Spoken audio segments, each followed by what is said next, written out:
Pernah tidak mengalami momen di mana kita merasa sudah punya ide yang luar biasa, kemasannya sudah dirancang dengan cantik, namanya terasa unik, konsepnya beda dari yang lain, tapi setelah launching yang terjadi malah sepi. Order tidak masuk, WhatsApp tidak berdering, konten dan iklan sudah tayang, tapi hasilnya sunyi, hening, dan mulai muncul rasa ragu dalam hati. Apa yang salah ya?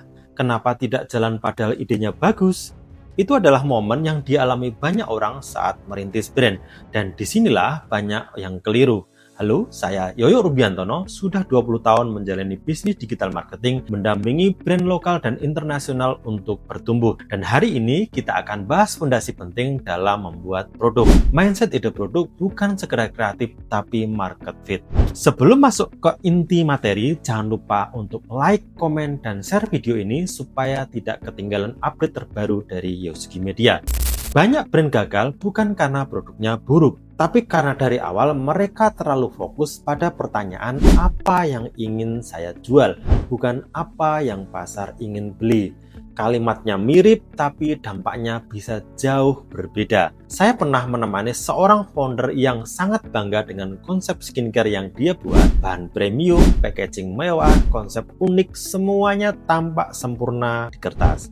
Namun setelah launching, hasilnya jauh dari ekspektasi. Bukan karena produknya buruk, tapi karena pasar saat itu tidak sedang mencari keunikan. Mereka sedang mencari hasil cepat, kulit cerah, review nyata, dan bukti sosial. Di pasar, produk tidak dinilai dari seberapa kreatif ide kita, tapi dari seberapa mampu produk itu menjawab kebutuhan, keinginan, dan rasa percaya konsumen. Brand yang menang bukan yang paling keren idenya, tapi yang paling dibutuhkan pasar. Dalam proses membangun brand, pegang 3 prinsip ini.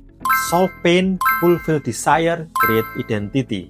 Selesaikan masalah nyata, penuhi keinginan mendalam konsumen, dan bantu mereka membangun identitas diri melalui brand kita. Bayangkan 2 produk minuman. Yang pertama memilih rasa eksotis campuran buah tropis dan rempah, unik, kreatif, berbeda.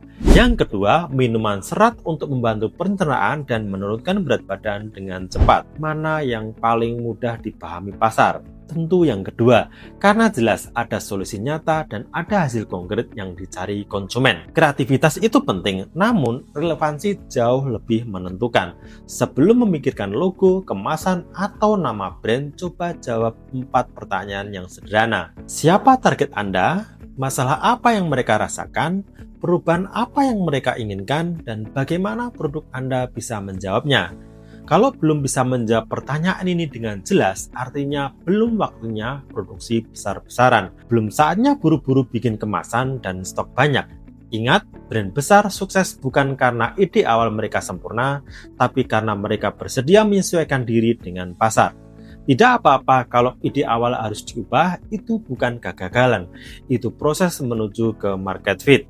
Di video berikutnya, kita akan masuk lebih dalam mengenai bagaimana membaca pasar dan memvalidasi ide sebelum produksi, supaya saat brand Anda lahir, ia punya peluang besar untuk benar-benar tumbuh, bukan sekedar muncul dan tenggelam. Jika Anda ingin serius membangun brand dari awal dengan strategi yang terstruktur dan teruji, silahkan bergabung di Brand Launch Masterclass bersama Yosugi. Sampai jumpa di video berikutnya. Mari kita bangun brand yang bukan hanya cantik, tapi benar-benar dibutuhkan, dicari, dan dicintai pasar.